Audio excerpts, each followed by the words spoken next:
Vamos então abrir as nossas Bíblias novamente lá em Atos, com os nossos dedos também lá em Isaías 53, porque depois vamos mesmo para Isaías 53. Mas devemos ter lembrados que continuamos os nossos estudos no livro de Atos pela manhã. Apenas estamos a fazer este desvio para podermos conhecer o contexto do que o eunuco estava a ler e a necessidade de entender o texto que estava diante dos seus olhos. Vamos ler então nos versos 26 a 35, assim como o fizemos a semana passada.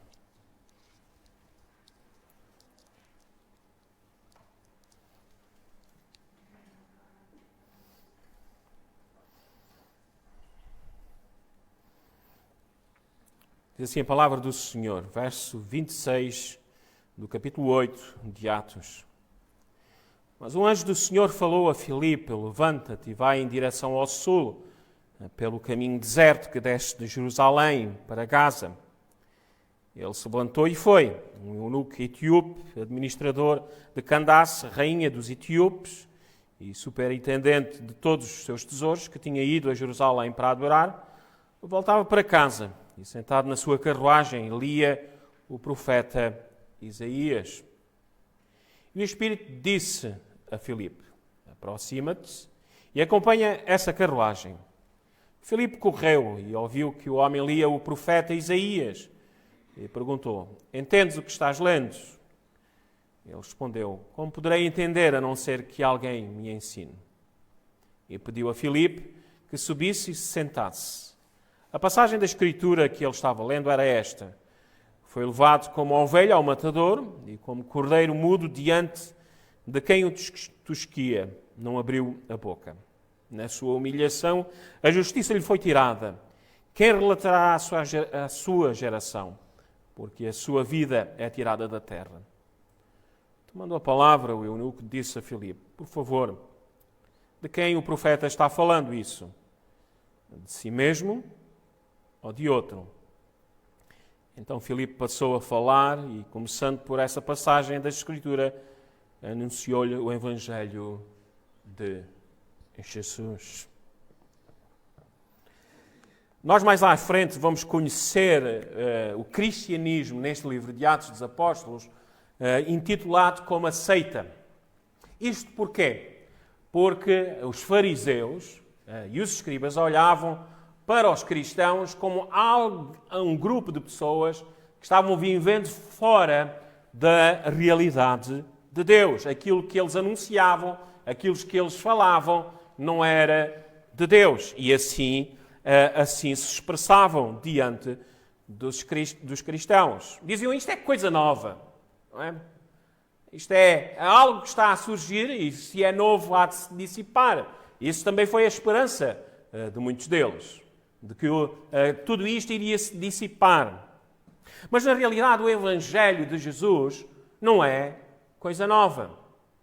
E é bom que nós possamos compreender isso, porque mesmo no mundo evangélico, há quem não consegue ter o entendimento de que o Evangelho de Jesus ele não começa a ser-nos relatado em Mateus e ao longo do Novo Testamento. Ele está lá relatado, vemos então mais aberto, mais claro, mas todo o Velho Testamento nos fala do Evangelho de Jesus.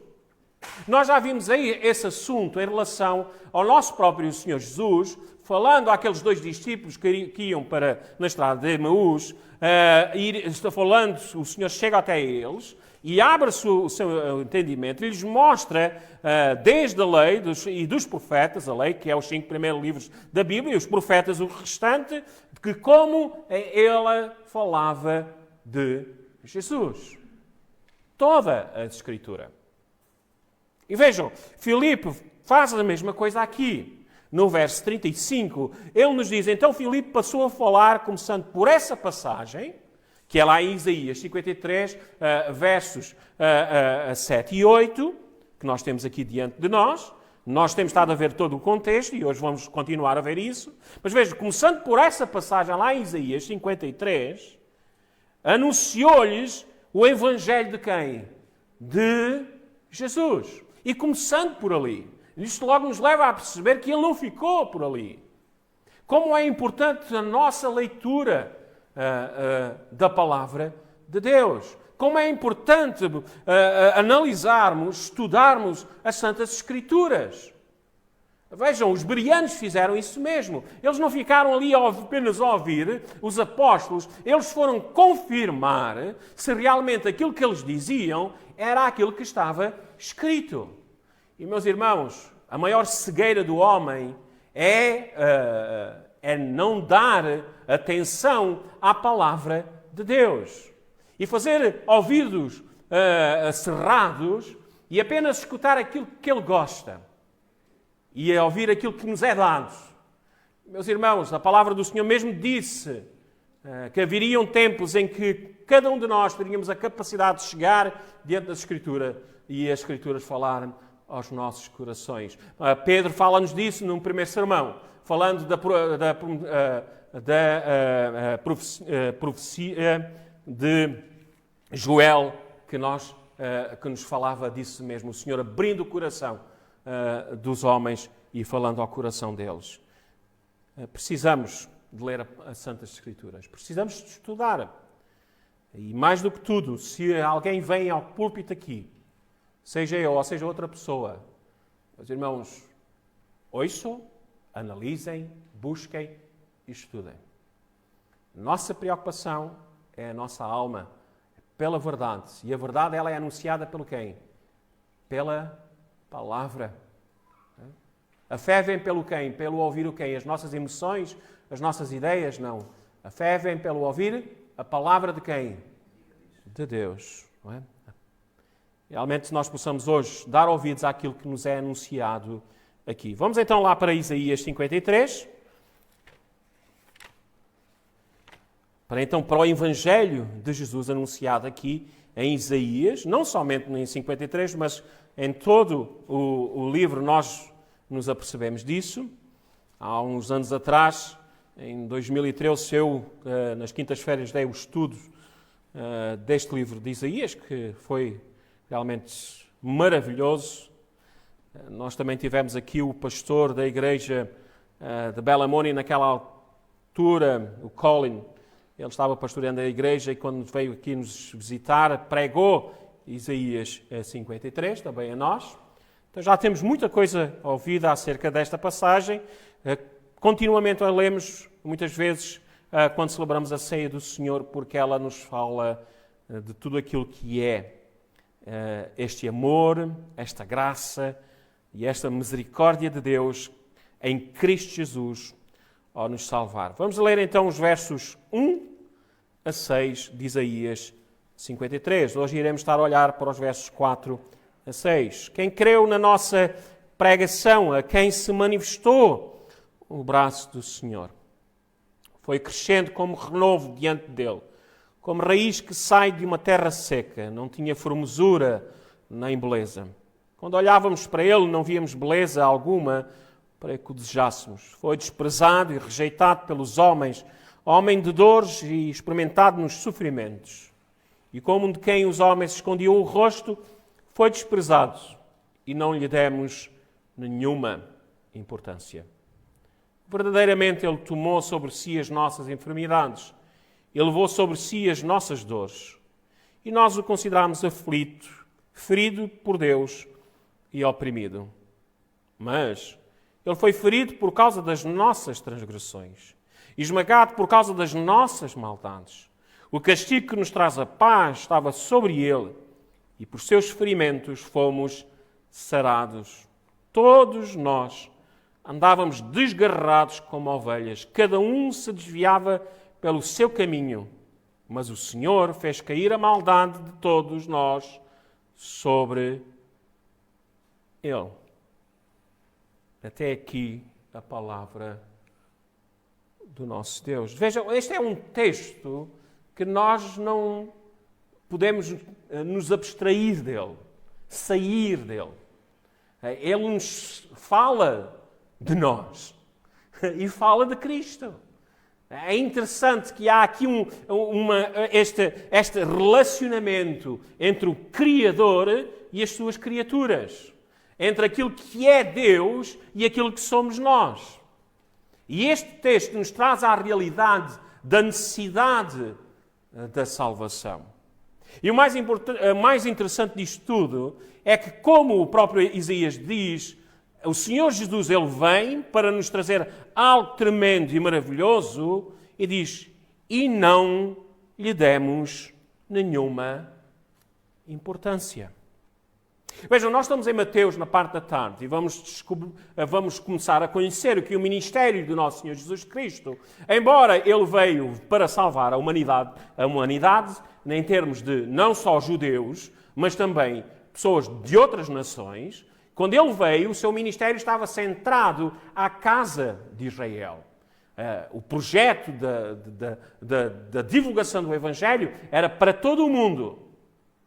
Iria começar por Jerusalém, assim como começou, por Judá, e nós vemos o Senhor centrado na casa de Israel, porque o plano de Deus, ele estava então já em movimento, e depois então vemos nos apóstolos, vemos o próprio Senhor Jesus, em Mateus 28, dizendo, não é? Ide e pregai o Evangelho a todas as quem? A todas as nações. Não é só à casa de Israel. Mas vejam, o Senhor vem aí, nasce em Belém, assim como foi profetizado, assim como foi dito anos antes, não é? E tudo isso se concretiza, e quando ele chega, o pessoal lá da sua casa, o seu povo, não é? Carne da minha carne. O que é que eles fizeram? Não lhe deram ouvidos. Não lhe deram. Ele veio para os seus, e os seus, o que é que fizeram? Não quiseram nada com ele. Talvez nós possamos só pensar assim, desta maneira. Mas mais do que tudo, o texto nos traz a uma realidade. A todos aqueles que hoje têm em Jesus como Senhor e Salvador, nós, que temos as bênçãos de Deus, houve uma altura na nossa vida que não lhe demos nenhuma importância. Não é terrível a nossa situação? E, meus irmãos, nós estamos em pleno século XXI. O mundo evangélico em que nós vivemos, uma boa percentagem dele não lhe dá nenhuma importância. Não querem saber de Jesus. Querem saber de si próprios, dos seus desejos, da sua vida, das suas conquistas. Vejam, tudo isto era o que os fariseus almejavam. E nada mudou no coração do homem, porque não há nada de novo debaixo do sol. O Senhor Jesus vem, Ele se destitui de toda a sua glória celestial, como nós já vimos lá em Isaías 52. Ele se humilha, Ele toma a forma de servo, porque é assim que este Isaías 53 nos descreve, o sofrimento do servo. Ele se fez homem, diz aqui homem de dores, verso 3, experimentado nos sofrimentos e desprezado. Desprezado e rejeitado pelos homens. Aquele que seria exaltado, elevado e muito sublime, ele foi tomado pelos seus, pela sua casa, a casa de Israel, como um criminoso, um aldrabão e um falso. Aos olhos dos judeus, ele era um falso profeta, um falso Messias, um mentiroso. Por isso o crucificaram. Vejam a razão que eles tiveram, porque mesmo o próprio Herodes não via qualquer razão para o crucificar. A razão que os líderes religiosos judeus disseram, ele blasfemou contra Deus, dizendo quem? Filho de Deus. Então é importante. Vejam, nós estamos aqui a aprender coisas importantes. Quando alguém vai lá bater-nos à nossa porta, não é? Um testemunha de Jeová, e diz assim, Jesus não é Deus, comecem a abrir a Bíblia para eles. Se não tiverem base para falar com eles, é melhor fechar a porta. Porque o mais triste é que há pessoas que começam a concordar com eles, que como não têm conhecimento da Bíblia, porque eles conseguem dar a volta ao pessoal. Mas, meus irmãos, Jesus ele vai à cruz porque os líderes, aqueles que percebem das Escrituras, quando ele dizia Filho de Deus, sabiam que eles não estavam dizendo a mesma coisa que eles diziam. Quando o fariseu dizia que eu sou Filho de Deus. Eles sabiam muito bem quando o Senhor Jesus se expressava assim, e por isso disseram que ele blasfemava, ele estava-se dizendo que era quem? Deus. E eles não podiam ver isso assim. Mas como eles estavam completamente errados. Vejam, naquela altura, diante da sociedade religiosa, a morte do Senhor Jesus Cristo foi para eles um castigo de Deus por causa dos pecados de Jesus. Mas não foi assim. As coisas não se passaram assim. Então nós precisamos de compreender qual é a verdade dos fatos. Compreender porque é que ele sofreu e porque é que ele sofreu e morreu naquela cruz. Verso 4, então, é onde é que nós estamos neste texto de Isaías 53. Vejam, verdadeiramente, ele, esta é a verdade. Vejam, nós estamos a falar 700 anos antes do Senhor Jesus Cristo vir, antes do seu ministério, antes da cruz. E aqui é-nos dado logo com o que é que iria acontecer ao Messias. Verdadeiramente, ele tomou sobre si as nossas enfermidades e levou sobre si as nossas dores. Vejam, como eu vos disse no princípio, está aqui um envolvimento entre Jesus, entre o Messias, Cristo, não é? E nós. E há alguma coisa ele fez por nós. E é isso que nós temos de ter consciência, porque falarmos de Deus, falarmos do Evangelho, falarmos de Jesus Cristo, é trazer isto à realidade. Se não falarmos disso quando anunciamos a Deus às outras pessoas, não estamos a anunciar o Evangelho. O Evangelho não é chegarmos ao pé das pessoas e dizer assim, vem à minha igreja e vai estar a correr tudo bem na tua vida. Isso não é o Evangelho. O Evangelho não é chegar ao pé de alguém e dizer assim, Jesus vai-te curar. Sim, ele pode curar, mas ele pode também não curar. O Evangelho não é isso. O Evangelho, como Paulo nos define lá em 1 Coríntios, capítulo 15, se vocês forem para lá, guardem lá o dedinho. Se não chegarem lá, por favor, ouçam apenas, apontem nos vossos apontamentos.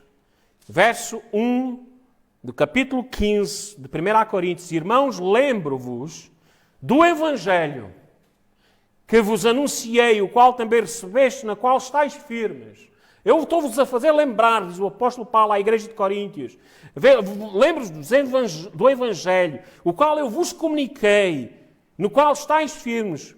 Por meio dele também sois salvos. Vejam, este Evangelho que é o poder de Deus para a salvação. Romanos, capítulo 1.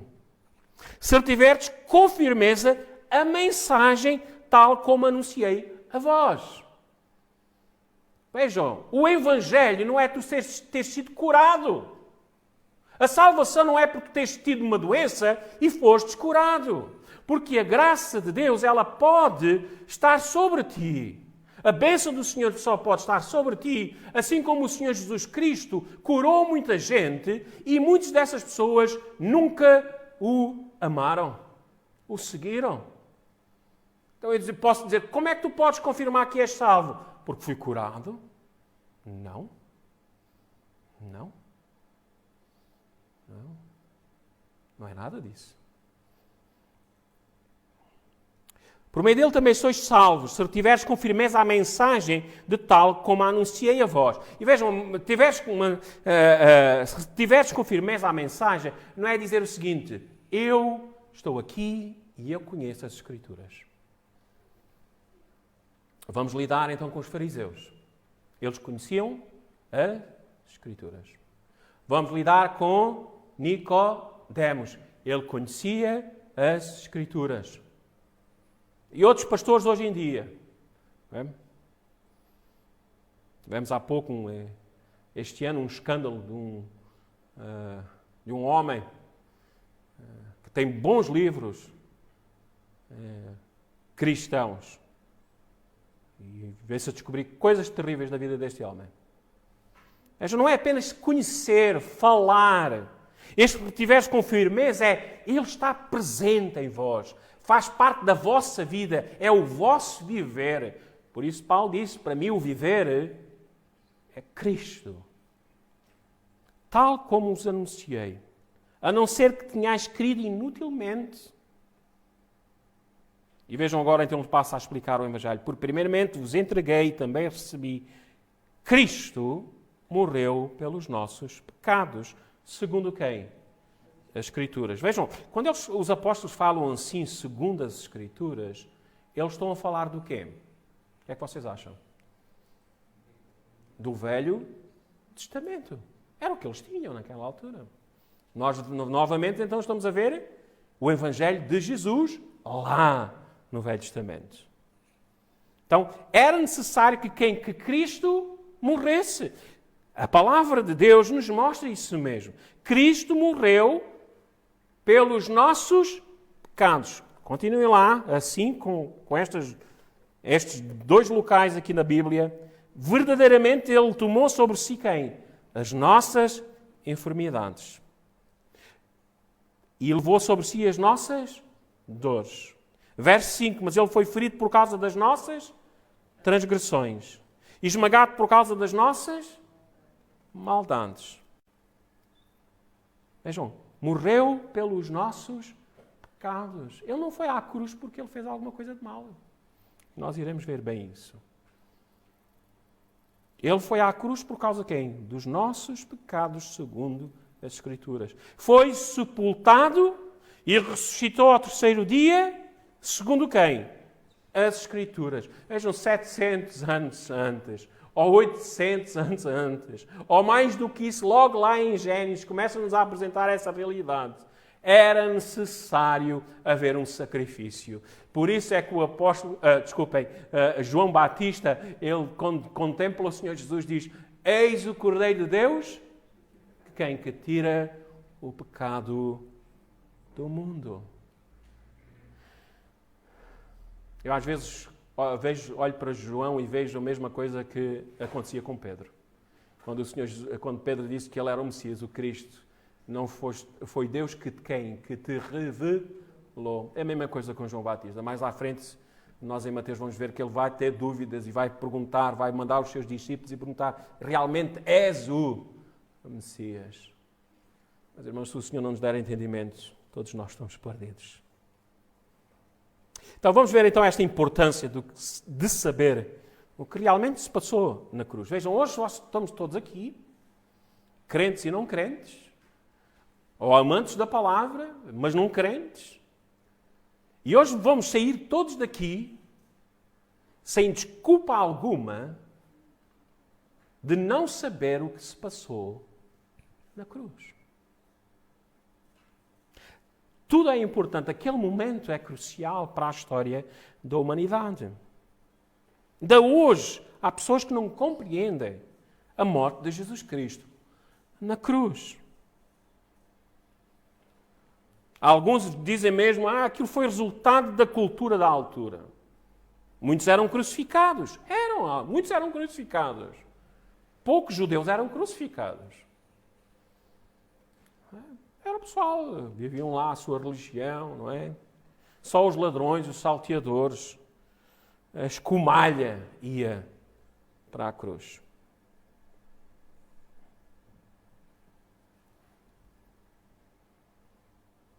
Então muitos pensam, foi o resultado. Ele era um mentiroso, um aldrabão, por isso foi para a cruz. Ele foi visto como criminoso. E como eu já disse, uma das razões é por ele ter afirmado ser o Filho do Deus Altíssimo. Algo que era uma blasfémia para os religiosos. E também por ele dizer ser o Messias. Mas não era o Messias que eles esperavam. Não era o Jesus que eles queriam. Não era o Salvador que eles queriam. Talvez hoje estejas aqui e ainda não tens Jesus. Porque o teu Jesus que é comunicado aqui não é aquilo que tu queres. Vejam, há pessoas que vêm aqui e nunca mais vieram porque não estavam à procura de Jesus. Não. Estavam à procura do quê? De outra coisa. Algo preenchesse o seu ego, os seus prazeres. A mensagem da cruz é loucura e vergonha, não é? E muitos não querem ouvir. E por isso eles disseram, foi morto. Vejam, nós o consideramos, diz a última parte do verso 4, aflito, ferido por Deus e oprimido. Isto quer dizer o seguinte, toda aquela gente que estava ali, vejam, os judeus, a classe religiosa judaica, os sacerdotes, os escribas, os fariseus, o povo que foi levado pelo pensamento desta malta, eles consideravam o que estava a acontecer ali, que ele estava sendo ferido por causa das suas transgressões, por causa da sua maldade. Por isso é que diz, nós o consideramos aflito e ferido por Deus e oprimido. Só que a maneira como eles consideravam isso, e nós vamos ver que mais à frente que foi Deus que o afligiu, contudo foi da vontade do Senhor esmagá-lo e fazê-lo quem? Sofrer. Deus não impediu isso. Porque era da vontade de Deus que o seu Filho passasse por isso para nós sermos salvos, e iremos chegar lá ao verso 10. Mas o pensamento do homem era completamente diferente. Eles não viam ali como o Cordeiro de Deus. Eles olhavam para o Senhor Jesus e diziam, castigo de Deus. Por teres falado isto erradamente. Por dizeres que és Messias e não seres Messias. É dramático, não é? Já viram? Todo o clima que estava ali na cruz. De tal maneira que isto começa a tocar nos próprios discípulos. Nós vimos isso. Lá em Lucas, capítulo 24, na estrada de Emaús, nós pensávamos. E há pessoas que saem do cristianismo desiludidas. Porquê? Porque eu pensava que Cristo era isto. Eu pensava que com Cristo eu obtinha isto. E daí abandonam o cristianismo. Porque não era este homem que eles queriam. Um homem que foi desprezado, que foi rejeitado pelos homens, um homem de dores, experimentado nos sofrimentos, que não tinha formosura nem beleza. Quando olhávamos para ele, não víamos beleza alguma para o que desejássemos. Qual que é? Eu vou um pobre e miserável como este? Apresentem-se duas pessoas. Um homem bem vestido, rico, e um pobre. Onde é que nós nos dirigimos para auxílio? Se estamos com necessidades, vamos ao rico. Pode ser que o rico nos dê solução. A medida de Deus não é igual à nossa medida. O Senhor chega à igreja de Esmirna, dizem que tu és pobre, não é? Mas o Senhor diz, o mundo lá fora, todos que estão ao teu redor dizem que tu és pobre, és uma igreja pobre. Pobre no sentido, não só em termos monetários, mas nem tudo. Não eram nada. Mas o Senhor diz o quê? Tu és rico. A outra igreja ele diz o quê? Pensas que és rica, mas és o quê? Pobre. Irmãos, precisamos de Escritura para conhecermos Cristo. Porque os nossos ideais e as nossas vontades nos impelem para o pecado. Os nossos desejos nos chamam para aquilo que não é agradável. E depois ficamos decepcionados quando a verdade nos é apresentada. Vejam, verdadeiramente, esta é a verdade. Não foi os seus pecados que ele levou, não foi nada dessas coisas. Ele levou sobre si as nossas enfermidades. Levou sobre si as nossas dores. Não há margem para dúvidas o que aconteceu ali. Tudo o que aconteceu ali foi por causa de quem? De nós. Agora a grande pergunta, quem são estes nós? É o mundo inteiro? Vocês acham? Não é, porque há pessoas indo para quem? Para o inferno. Será a nação judaica só? Não. Estão lá incluídos os judeus? Estão. Porque fosse somente a nação judaica, o sacrifício do Senhor Jesus Cristo seria somente por quem? Pelo povo judeu. Há outro termo na Bíblia que se fala em termos dos eleitos. Será os eleitos? Sim. Mas quem são os eleitos? São os judeus e não judeus. Então, quando Isaías fala assim, ele está a identificar o povo de Deus. A menina dos olhos de Deus. A nação santa, como o próprio apóstolo Pedro nos fala lá em 1 Pedro, no capítulo 2. Este povo adquirido. E ele morreu por este povo que ele adquiriu. Que vai salvar o povo que não o buscava. Vejam, que não lhe demos qualquer quem? Importância. Graças a Deus, porque Deus nos deu importância. Ele olhou para nós. João 3,16 é aquela passagem maravilhosa, porque Deus amou o mundo de tal maneira. Ele vem e salva pessoas para si. Ele vem salvar um povo para si. Um povo enfermo. Nós já vimos lá, em Mateus 20... em 1 Coríntios 15, que ele morreu por causa de quem? Dos nossos pecados. E aqui somos lembrados novamente. É por causa dos nossos pecados. Nós estávamos enfermos. O pecado é visto como uma doença em que sentido? É apenas uma maneira de simbolizar a nossa situação. Vejam, é assim que começa o próprio livro de Isaías. Se vocês forem para Isaías, capítulo 1, vejam como é que Deus descreve o seu povo. Por isso, é bom compreendermos as Escrituras, porque quando alguém vê ali em Isaías 53, 4, e diz que Ele tomou sobre as nossas enfermidades e as nossas dores, se nós fôssemos uma igreja, não é, pentecostal, carismática, iríamos dizer, meu irmão, vejam, Ele tomou sobre si as nossas enfermidades, as nossas dores, você pode sair daqui curado, sem problema nenhum. Você já não mais pode estar doente, porque ele levou, e se está doente é por falta de fé. Leiam, leem a Bíblia, para não dizerem asneiras. Verdadeiramente ele levou sobre si as nossas enfermidades. A sermos um corpo glorioso, ainda não o temos. Quando tivermos um corpo glorioso, não teremos qualquer enfermidade. A níveis físicos, não é? Mas as enfermidades estavam aqui a falar era a nível quem? Espiritual. Porque o capítulo 1 começa logo assim, falando dessa realidade. Vocês acham que toda a gente estava doente naquela nação? Vejam o que é que o Senhor diz, verso 4. Vamos começar no princípio, só para vocês verem realmente, como diz lá, não lhe damos importância alguma. Verso 2 do capítulo 1. Ouvi aos céus, vejam o Senhor, vejam, nem se pode estar a dirigir aos homens porque os homens não dão ouvidos. Vai-se dirigir. Ouvi aos céus e dá ouvidos à terra, porque o Senhor disse, criei filhos e os fiz crescer, mas eles se rebelaram contra mim.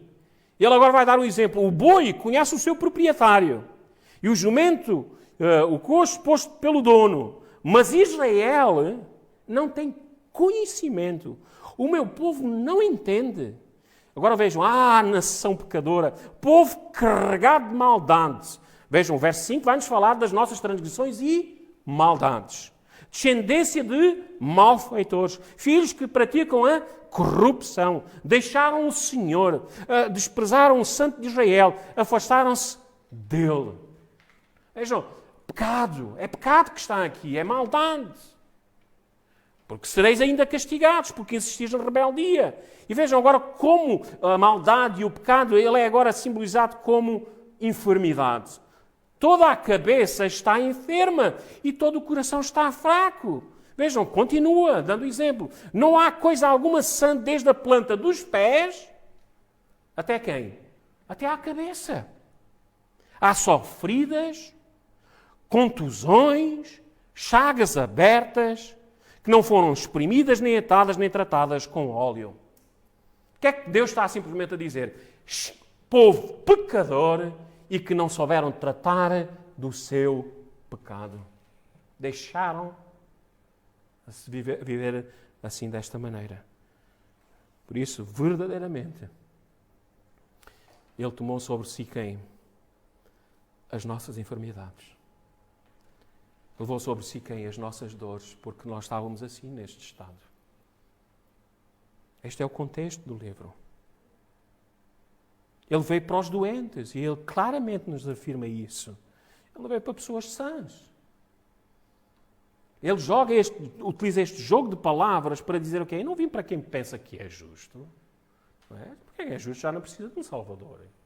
Eu vim para quem reconhece, não é? O seu pecado. Se arrepende, arrependei-vos e crede quem?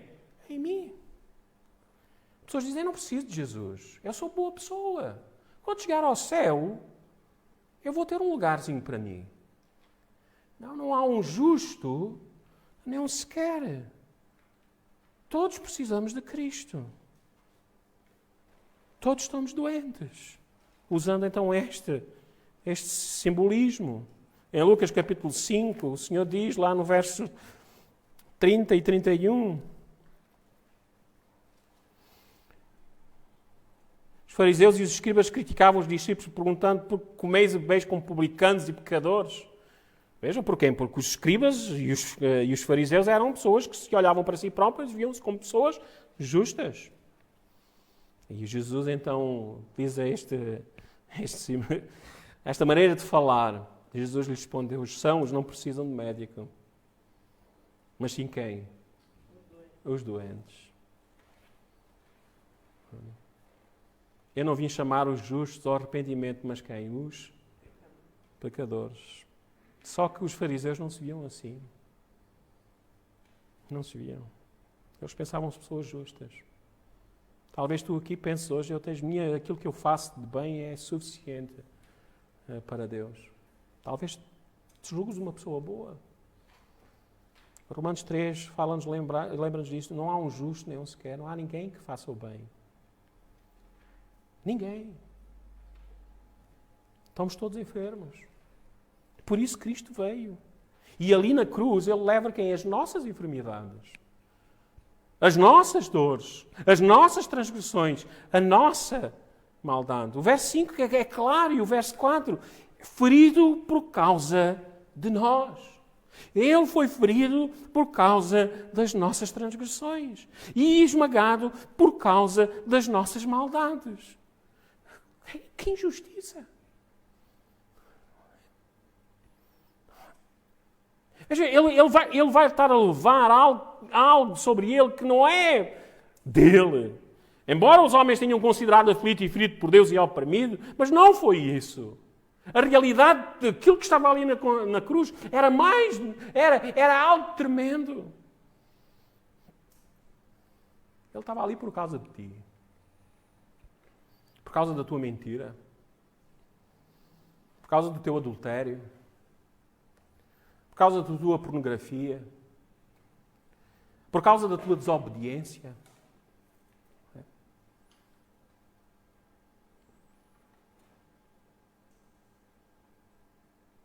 Por causa de teres roubado. Por causa de blasfemares e negares a Deus. E Ele está ali por causa de ti. Por causa de todos nós. Não é tremendo? É algo tão grandioso. Nada se compara que outros possam fazer. Alguém até pode morrer por alguém, não é? Mas não faz mais nada senão poupar a vida dessa pessoa. Mas Ele deu-nos do quê? Vida eterna. Lá em casa, de vez em quando, a minha irmã, que era a mais velha, tinha um bocadinho mais de cabedal do que eu, ela levava a culpa. Dizia, deixa estar aqui, trato disto. Que ela nem chegava a levar, porque ela já sabia. Eu começo já a chorar e a minha mãe nem me faz nada. E então ela levava, Rogério, uma vez a partir lá um vaso qualquer, e ela disse, deixa estar. E então ela começou logo a chorar, e pronto, a minha mãe não fez nada. E eu fiquei livre do castigo, não é? Que se caiu sobre mim. A minha irmã me livrou dessa situação. Meus irmãos, o que está aqui é fora da nossa dimensão, é para além do sol. Veio dos céus. Ele desceu, ele se humilhou, tomando a forma de homem. E que maneira se humilhou, vejam. Não é só tomar a forma de homem, mas é ser cuspido, zombado, chamado mentiroso, de aldrabão. E vai ali por causa não de pecado algum que tenha feito, porque nada disso ele não fez. Foi por nossa culpa, por causa das nossas. Escutem isso, escrevam isso em vossos corações. Por causa das nossas. Da tua, da minha transgressão. Nossas maldades. O justo pagou pelo injusto. Transgredimos a lei de Deus. Ficámos contra o que é santo e justo. E, meus irmãos, todo o que comete pecado será quem? Castigado. Deus odeia o pecador. Há esta ideia, não é? Deus odeia o pecado, mas ama o quem? O pecador. É para aliviar. É para aliviarmos a quem? A ira de Deus sobre toda a impiedade e injustiça. Não. Ele odeia o pecador. Tal é o ponto do ódio de Deus pelo pecador, que Ele teve que arranjar alguém que nos substituísse, que pagasse o preço dos nossos pecados. Ele vai à cruz para satisfazer a justiça de Deus. Porque Deus disse. Porque todos pecaram e destituídos estão da glória de Deus. O salário do pecado é a morte. E vejam, Cristo se tornou homem, viveu uma vida perfeita sobre a lei do Pai, foi pregado naquela cruz, morreu a morte que nós deveríamos morrer. E nada servia. Não serviu. Uma morte da cruz não nos traz o quem? Justificação. Nós morrermos na cruz. O exemplo está lá mesmo naquela cena. Está lá o Senhor Jesus e estão lá mais dois. Não estão dois crucificados. Salvaram-se a si próprios. Um deles, Senhor, lembra-te de mim, onde estiveres o quem? No paraíso. Só Jesus pôde salvar aquele homem. O outro que estava ao lado morreu, condenado. Mas ali naquela cruz, o Senhor Jesus, e como temos visto, 100% Deus, 100% homem, cumpriu a justiça do Pai. Apaziguou a ira de Deus. Isaías, eu deslumbrei-me quando demos este estudo, Isaías 12, não é? E vocês já conhecem, se ainda não marcaram na vossa Bíblia, marquem, porque se não sabem o que é que estão a perder deste verso. Isaías 12, 1 e 2.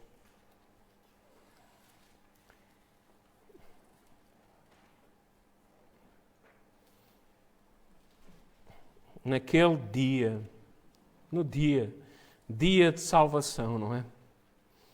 Graças te dou. Naquele dia dirás, graças te dou, ó Senhor. Os irmãos, cheguemos àquele momento da cruz. E possamos hoje estar aqui todos juntos dizendo, Senhor, graças te dou, ó Senhor, porque embora te tenhas irado contra mim, a tua ira se afastou e tu me confortastes. Deus é a minha salvação. Confiarei e não temerei, porque o Senhor Deus é a minha força e o meu cântico. Ele é a minha salvação. A ira de Deus ali derramada sobre o seu Filho. Justiça sendo feita, porque o Senhor diz, Ele odeia o pecado e todo o pecador será castigado, o pecado será castigado. Então o nosso castigo, Ele levou sobre Ele as nossas maldades e as nossas transgressões. Vocês conseguem enxergar isso? Tudo da vossa vida, desde o primeiro momento até ao último suspiro, todos os pecados da tua vida, Ele carregou sobre Ele. Que amor tremendo. Ele foi o nosso substituto. E é bom nós lembrarmos disso. Nós falamos desta expiação. E vejam, o cristianismo é a única religião com esta expiação.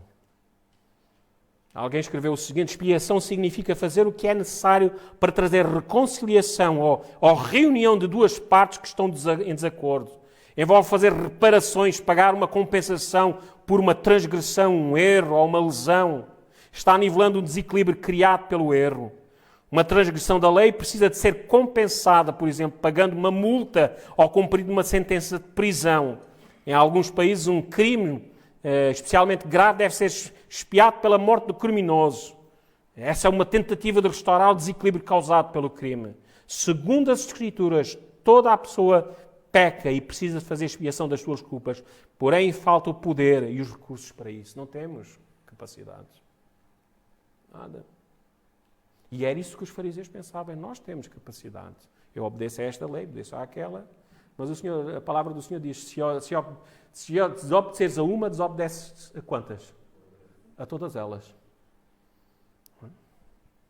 Então não há maneira. Sim, Senhor, eu falhei ali, mas ganhei ali. E o Senhor diz, não, pecado é pecado.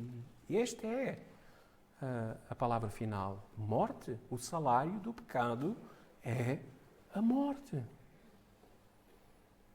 Então, quem tem pecado não pode ser aceito por Deus. Não pode. Eu tenho pecado. Estas crianças têm pecado. Vocês adultos têm pecado. Para aqueles que estão já na linha final da vida, vocês têm pecado. E como é que eu posso me fazer justo diante de Deus? Não há maneira. Só Jesus pode nos fazer justos diante de Deus. Ele foi o nosso substituto. Ele levou sobre si as nossas enfermidades, as nossas dores, por causa das nossas transgressões e esmagado por causa das nossas maldades. O castigo caiu sobre ele, nos trouxe o quê? A paz.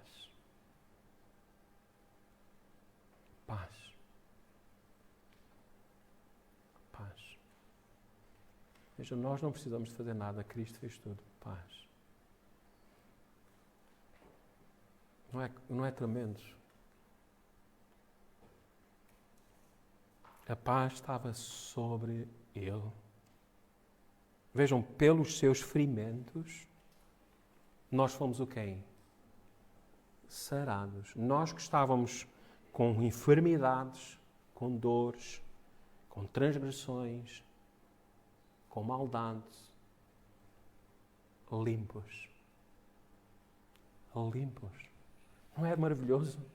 Limpinho. Cada mentira que eu disse, cada maldade que eu fiz, o Senhor limpa tudo.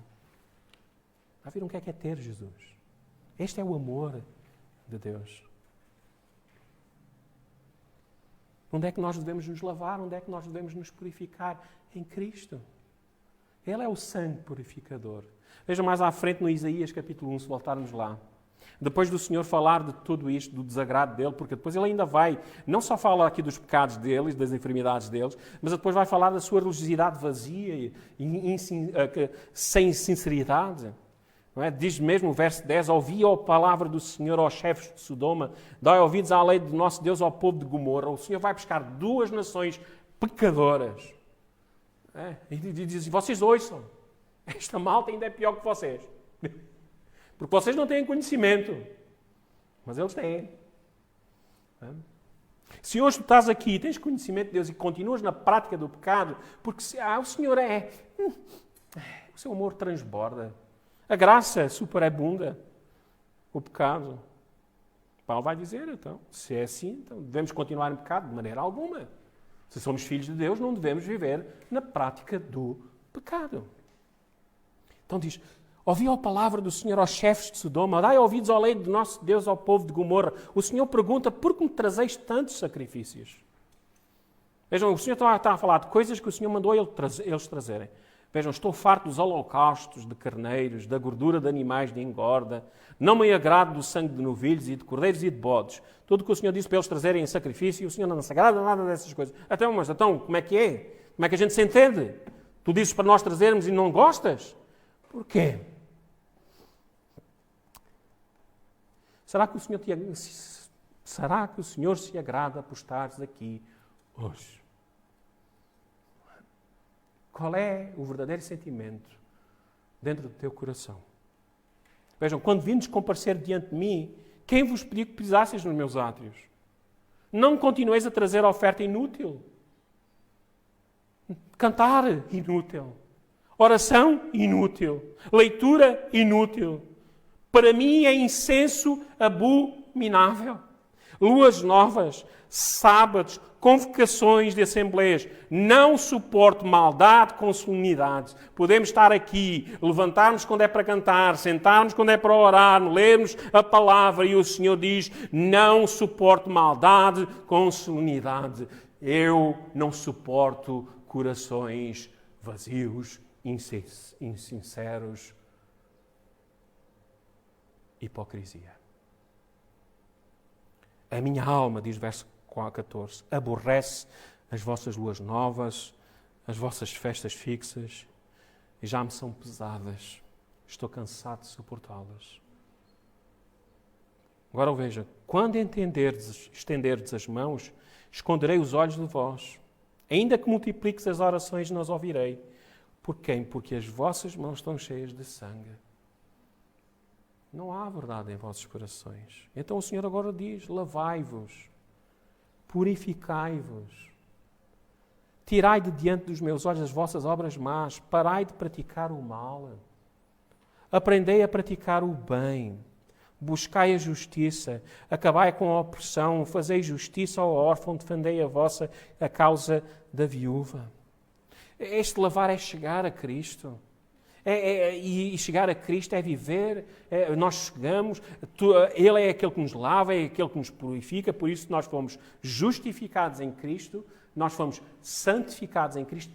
Tudo aquilo que se passou ali naquela cruz nos trouxe lavagem por completo. Limpinhos. Não é? Melhor que lexívia. Verso 18 e 19 diz o seguinte, vejam. Vinde e raciocinemos. Que maravilha, Deus chega-nos até nós e fala connosco. Vamos pôr as coisas como elas são. Se hoje ainda não compreendes o Evangelho, o Senhor está a dizer assim, vamos pôr as coisas como elas são. Vamos compreendê-las. Ainda, e tomem atenção a isto, ainda que os vossos pecados sejam como a escarlata, não é? Vermelhos. Tragam-vos impureza. Eles se tornarão brancos como a neve. Ainda que sejam vermelhos como o carmesim, se tornarão como a lã. Se estiveres prontos a ouvir, comereis o melhor desta terra. Estás tu prontos para dar os ouvidos a Cristo? Diz ele que não seremos príncipes e reis e que viveremos para sempre. Comeremos o melhor desta terra. Jesus é a nossa salvação. Vejam, no verso 6 diz: todos nós andávamos desgarrados como ovelhas. Todos nós. Cada um se desviava pelo seu caminho. Vocês estão a ver que amor tão grande é este? Hoje tu estás aqui. Alguns de vocês estão aqui há algum mês ou há alguns meses pela primeira vez. E o Senhor foi-vos buscar. Assim como todos nós estávamos aqui, andávamos também desgarrados como ovelhas.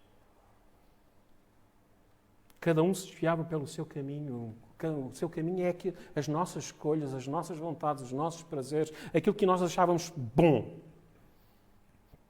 Mas o Senhor fez cair a maldade de todos nós. Sobre quem? Sobre Jesus. Vejam, os nossos caminhos são caminhos que nos levam aonde? À perdição. Não para Deus, longe de Deus. Mas ali na cruz Ele leva sobre Ele todas as nossas maldades. O castigo que nos era merecido caiu sobre Jesus e a paz veio até nós. Eu não sei se vocês têm consciência do que é ter paz com Deus. O Senhor Jesus disse: tenho-vos dito isto para que em mim tenhais paz. Romanos 8. E estamos mesmo a terminar.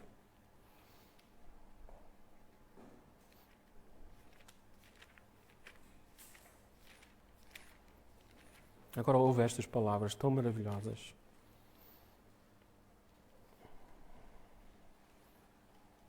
Podemos começar pelo verso 7, 24. Este capítulo 7 fala-nos da lei, da graça de Deus. Esta luta não é de sabermos aquilo que eu quero fazer o bem, mas não consigo fazer o bem. E aquilo que devo fazer não faço. Todas estas coisas reconhecendo a nossa incapacidade diante da lei de Deus. E Paulo vai chegar mesmo dizendo, no verso 24, diz: desgraçado homem que sou. Vejam, qual é a nossa condição diante de Deus é tão desgraçada. Somos tão pequenos, incapazes de fazer o bem, que a nossa pergunta é esta: quem me livrará do corpo desta morte? Como é que eu poderei ser salvo?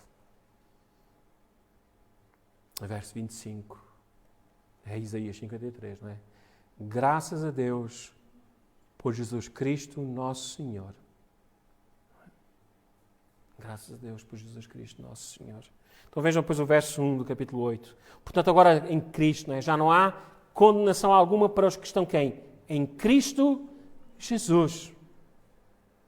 Porque a lei do Espírito da vida em Cristo te livrou da lei do pecado e da morte. O Senhor Jesus vos livrou. Então já não estamos mais no pecado.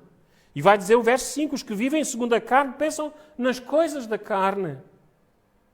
Os que vivem segundo o Espírito, nas coisas do Espírito. Pois a mentalidade da carne é morte, mas a mentalidade do Espírito é vida. E quem? E paz. Vida e paz.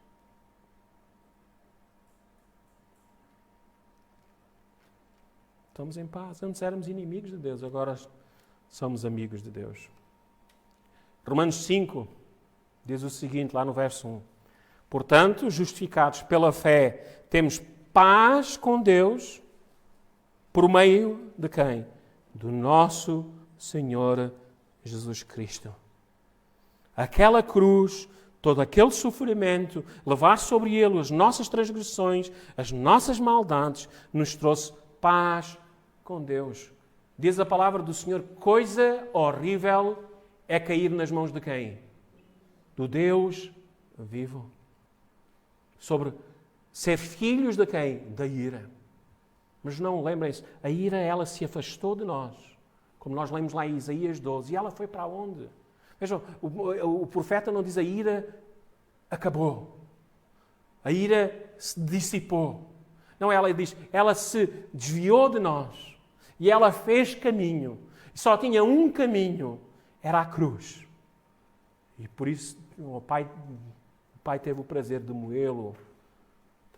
Trazer tudo isto a Ele. Para nos trazer a nós o quem? Salvação. Um castigo que nos era merecido caiu sobre Ele. A cruz demonstra justiça. A cruz demonstra amor, graça, paz e salvação. Todos nós andávamos desgarrados, perdidos. Vocês estão a ver?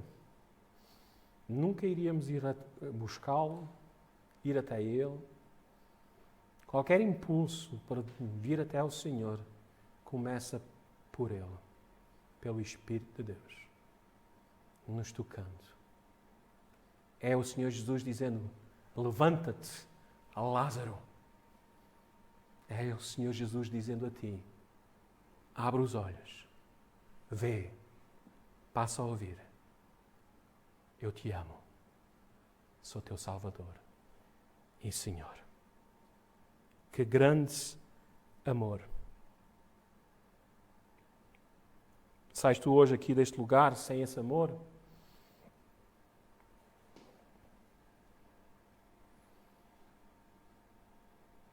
João 3,16.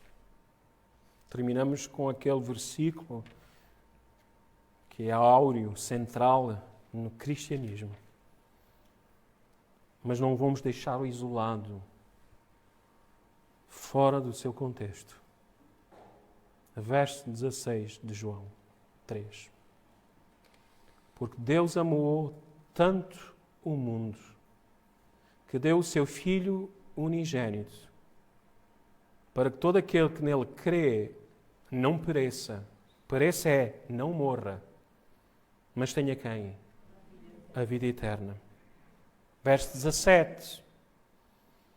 Pois Deus enviou o seu Filho ao mundo não para que julgasse o mundo. Isaías fala-nos disso, lá em Isaías 61, se não estou enganado, 60 ou 61, ou 62. Que Ele veio primeiro para restaurar-nos, não é? Ele virá uma segunda vez para julgar quem? O mundo. Mas a sua primeira vinda não foi para julgar o mundo, mas para que o mundo fosse salvo por meio dele. Olhem para Jesus. Olhai para Deus e sede quem? Salvos. Foi assim que Spurgeon caiu aos pés do Senhor. Até àquele momento ele ainda não tinha olhado para Jesus. Talvez hoje aqui ainda não tenhas olhado para Jesus ainda. Olha para Jesus. Verso 18. Quem nele crê, não é quem? Condenado. Romanos 8, já não há condenação para aqueles que estão quem? Em Cristo Jesus. Mas reparem, o verso 16, como eu disse, ele não está ali isolado, está dentro de um contexto. Quem nele crê não é condenado, mas quem não crê já está quem? Condenado. Pois não crê no nome do Filho unigênito de Deus. Não saias deste lugar sem caíres aos pés de Jesus Cristo. Quem crê, diz ele no final deste capítulo 3, no Filho tem a vida eterna. Quem, porém, mantém-se em desobediência ao Filho não verá a vida, mas vejam, sobre ele permanece quem? A ira de Deus. João 3,36. Sem Cristo de Deus só tens a sua ira, o seu castigo. Que Deus vos abençoe, que esta palavra fique bem guardada em vossos corações. Quer seja aqueles que estão aqui conosco, sentados, quer seja aqueles que nos seguem no Facebook e no YouTube. Que Cristo seja uma realidade em todos nós. Um bom dia para todos. Vamos terminar a oração. Vou pedir ao nosso irmão Josemar para nos despedir. E não esqueçam, logo à tarde vai ser interessante. Vamos começar com Mateus capítulo 10. Vai ser um dos maiores desafios para nós conhecermos os propósitos de Deus e a nossa missão aqui neste mundo. Convido-os a estarem connosco. Saiam um pouco do vosso conforto, da vossa casa, se estão agarrados à televisão. Venham para a casa de Deus e vamos juntos estudar a palavra do Senhor, que tem muito para nos ensinar. Irmão Josemar. Então, um bom dia para todos, que Deus vos abençoe.